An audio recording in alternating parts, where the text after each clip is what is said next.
Okay, back again. All right, so here we are. Now we're talking about the CMA portion. We've gone over a little bit about the 1-minute presentation.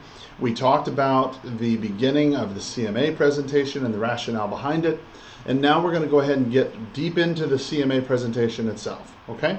So now we talked about the last line we said was the purpose of the comparative market analysis was to determine the value of the home in the eyes of a buyer. And Mr. Seller, are you familiar with how a buyer determines value? All right. Now, at this point, remember that they think that they do, but now, regardless of what they tell you here, yes, we do, no, we don't, whatever it is, then you go ahead and you complete the sentence by saying, well, naturally, then you understand that buyers determine value by comparison shopping, okay? They determine the value, remember, keep saying value, value, value. The value of your home, okay? All right, they determine the value of your home by looking at the price of your home, okay, based on its features and benefits. Features and benefits.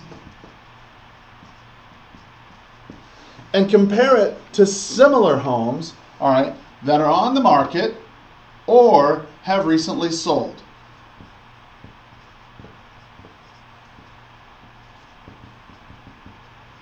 Does that make sense? Okay. Now, they take the features and benefits of your home and the price, compare the features and benefits of your home to the features and benefits of homes that are currently on the market or have recently sold. Does that make sense? Okay, so far so good. Everybody, should be all on the same page here, unless they're a head of cabbage. I mean, they should be able to understand this part, okay? Now, we talked also about how in the Mike Ferry script itself, it talks about cars and and CD players and fancy rims, and how in Tucson you probably ought to change that to say something like a GPS system or fancy upgrades of some sort like that. Okay, so for example, if you had a car, okay, let's say you're going to purchase a brand new car and it was going to cost, I don't know, $30,000. Okay, now the reason why you say it like this is I don't know, like $30,000. Is it personalizes it. It doesn't sound like you're going off the script. You're going to have to repeat this script over and over and over again. You're going to have to write it out, okay, continually while you're trying to learn this script until you memorize it and internalize it. The only reason why I know it is because I've done it so many times. So the thing is, for example, if you're going to purchase a car, all right, for $30,000, when one dealership has the car, for $30,000, all right, and then another dealership has the same car, same everything, okay, for $30,000, but it had, I don't know, let's say it has a GPS, all right, and I don't know, maybe a leather interior. See how that kind of comes across as, like you've been thinking about it, it's just something off the top of your head, right? I've said this 100 times, but this is exactly what I say every time, and this is acting, okay? Now, if they're both for $30,000, and this car has no CD player or no GPS, no leather, all right, but they're both $30,000, which is more valuable, all right? Make sure you say more valuable, all right? And you say, well, I don't know, the one with the stuff. Exactly. And why is that? Well, it's because it's got GPS, it's got leather. That's right. It's got more bang for the buck. Okay? Now, you might get that one smart aleck seller who's going to say, well, it just depends on what they want. It depends on, I just get what I want, and I don't, they try and they play that off because they know what's coming. All right? They're smart. They just say, well, you know what? I understand completely. But what do you think most people would do? Those other people. What would most, because everybody, when they're like, well, I just, it depends on what they want. when they get into that mode, all right, they think they're better than everybody else. They think they're smarter than everybody else. So you want to play to that a little bit. You say, well, yeah, I get it. And I agree. Don't argue with them. I agree. But, what do you think most people do? Those other people. What do you think most people would do? Now, you've played to their ego, all right? Oh, well, most people, they're idiots. They're not like me. They'll pay for that. They'll pay for that. Right, exactly. Okay? So, now, but what if the first dealership, okay, the one without the stuff, takes their car and puts it on the market, let's say at, oh, I don't know, 20,000 or maybe 25. Okay, which car would you buy then? Well, you know, I'd still pay, you know, I'd still pay for more. Ridiculous. Okay, you get a TomTom for $500. You and I both know he's going for this one every day of the week, but he knows what's coming on and he's going to try and play it off. So here's where you just simply say, yeah, you know, I get it. But again, what do you think most people are going to do? Well, most people are, you know, they're going to do that. Right. Okay. But most people are going to pay for this. You're right. Okay. So why do you think that?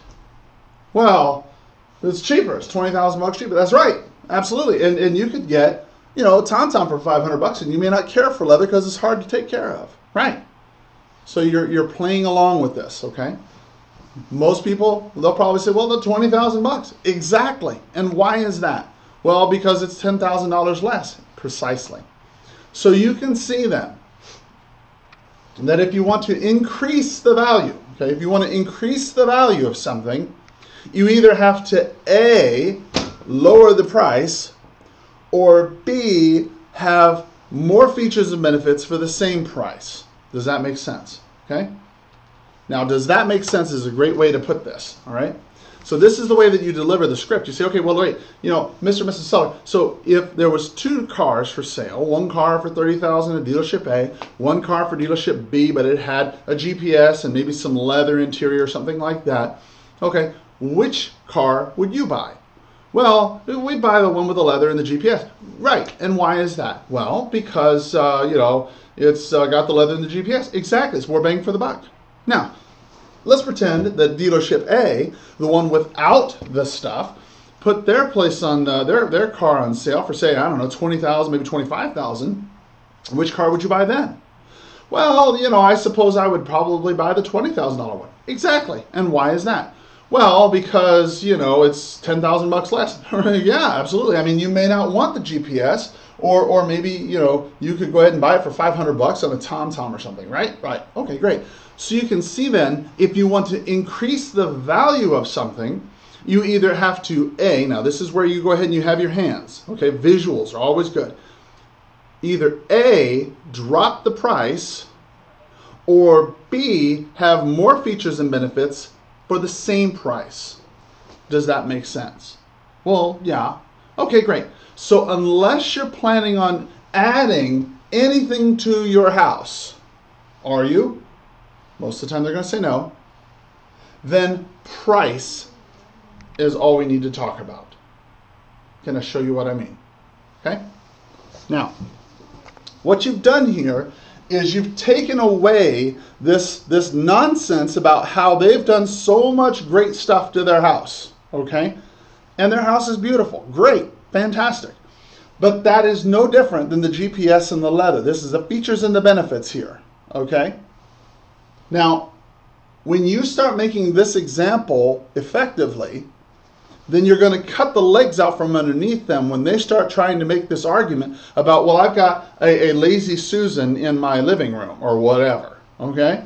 So you cut that objection right out right from the beginning, all right?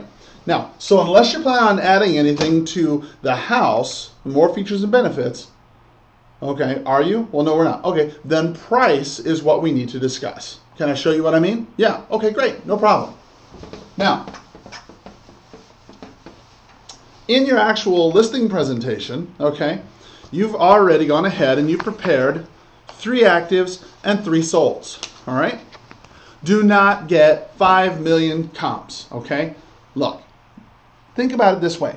The people that you're talking to most of the time, all right, are not all that savvy when it comes to real estate.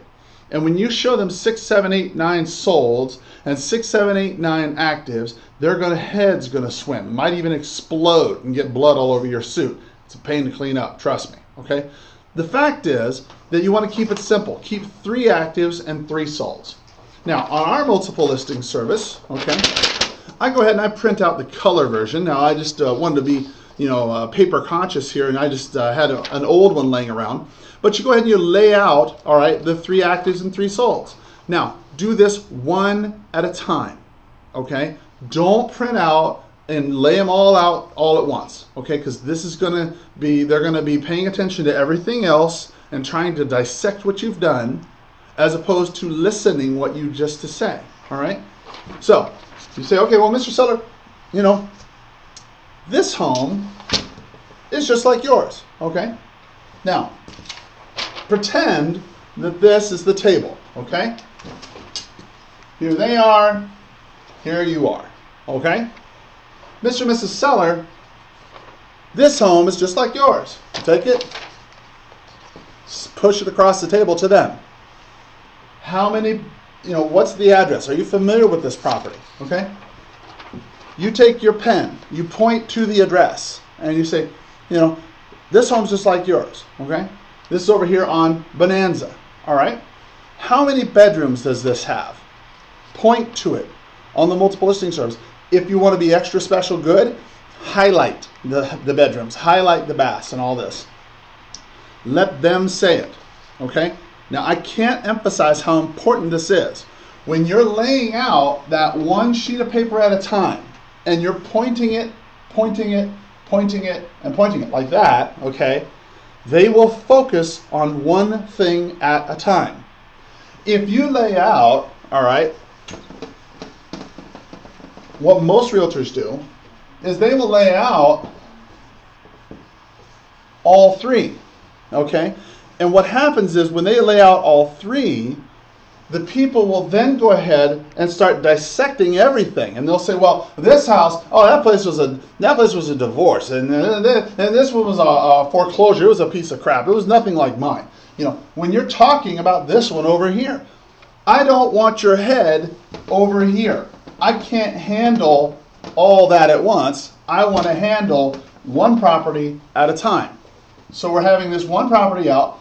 Mr. and Mrs. Seller, this is over on Bonanza Street. Are you familiar with this property? Oh, well, no, actually I'm not. Okay, were you familiar with the subdivision? Oh, yeah, it's the same subdivision. Okay, good. How many bathrooms does this have?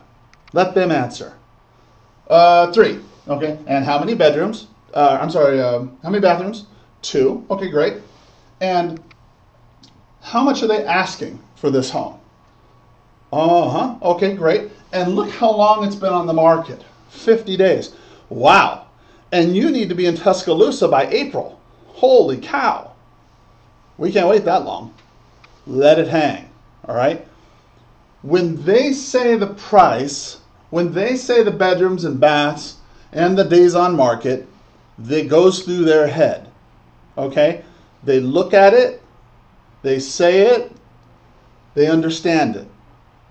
If you say it, you point it out, it's a 3-bedroom, 2-bath, and has 1,450 square feet, and it's $119, and it's been on the market for 77 days, okay? All they're doing, I guarantee you, their eyes are right here at the picture. That's the only place their eyes are. You can point all over here, but they will only pay attention to the picture. Watch their eyes, okay? But when you direct them to say it, how many bedrooms, how many baths, how many square feet, what price are they asking, when do they need, you know, how long did it take to sell? That's going to cause them to interact with you, all right? If they're not interacting and answering questions at this point, you are in a heap of trouble, okay? Because now their mind is wandering about, oh my goodness, I got to take the dog out, I got to meet my sister for lunch, you know, all this other stuff. Keep their mind focused on the game, all right? Then, once you finish with that comp, pull it to the side. Okay? Take it, pull it over here by you, face down, upside down. That one is over. We're not going to talk about that one no more. Okay? Pull out the next one. Yeah, this house. And this one's over here on Harrison. Okay? Are you familiar with this home? Well, no, I'm not. Okay. Are you familiar with the neighborhood? Oh, yeah, same subdivision. Okay, great. How many bedrooms? How many baths? How many square feet? How much are they asking? And look how long it took them. They're still not sold. They're still active, right? These people are still in fantasy land, okay? And you need to be in Tuscaloosa by April. Yikes. Okay, we can't do that. Take that one and put it over here. Upside down, face down. Now, this one is the third one. Are you familiar with this one? Yeah, that's Bob's house. Okay, great. How many bedrooms? 3 bedrooms, 2 baths. And how many square feet? And what's the price? And look how long? Okay. Oh, well, this house here, this one is a foreclosure. And Bob, the place is a dump. Oh, I understand. Okay. This house is not as good as yours, or whatever. You want to make the judgment call on here based on the pictures that you looked at already, okay, because you've previewed these homes. Ideally, if you can preview them face to face, take a look at the house, the interior, smell like cat piss or whatever, that's great. But if you don't have a lot of time, then you need to look at the pictures on the interior photographs, if nothing else. It's always a good idea to go ahead and make sure those are also uploaded, okay, so make sure that you get those. Print out all the all the photographs they have on there. So if they say, oh, well, that one's a piece of shit, say, okay, great, no problem. Well, check it out. This one here, this kitchen here, they redid it. You would be shocked to see how smart they think they really are. But then when faced with the photographic evidence of what it is, then the story changes. Okay, you'll be shocked to see how often that happens. Now that you've gone through all your actives, okay, reiterate that this is Fantasyland. Okay? Take it face down right here. Same thing goes with solds. Okay, you're doing the same procedure, bedrooms, baths, how long it's been on them, or how many square feet, what their asking price. Look what they sold it for. And look how long it took to sell. Okay? This home's just like yours. You do that the same way you did the others. You put them face down right here. Now, you've gone through all of them, okay? Now, it's time for you to go ahead and take all of these and lay them out. Actives go on top. If their home was listed before, put the old listing right here. Sold, sold, sold, okay? Active, active, active. Subject. Okay? Solds, you say, okay, guys, look, this is reality. And this is Fantasyland. Remember how we talked about it before? Now, as far as price is concerned, you want to set the least expensive home on their far right, their far left, and the most expensive on the far right. Okay? The purpose is it's a progression. Okay? People read from right to left. From left to right. Okay? So when they read, they're looking at the lower price that's closest to them. The lower price is what's going to help you. Okay? If you put the higher price here, guess where their mind is going to think first? You're exactly right. It's going to think the higher price. So if you put down the lower price on the left-hand side, this should be, okay, the closest to them should be the lowest price you have of all 6. The one that's closest to them is going to have the lowest price. It's going to be the first one they see. What do you think the odds are that they will give you that lower price if it's the thing that's closest to them and the less price, the first one they see? It's going to be pretty good.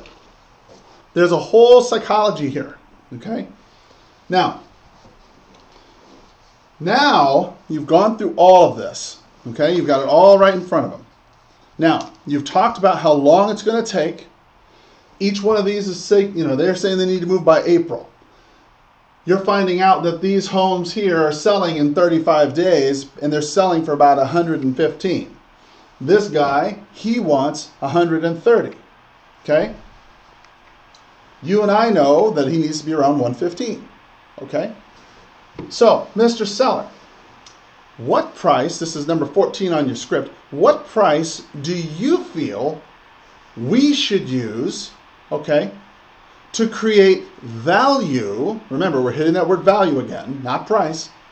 To create value in the eyes of a buyer. And then shut up, okay?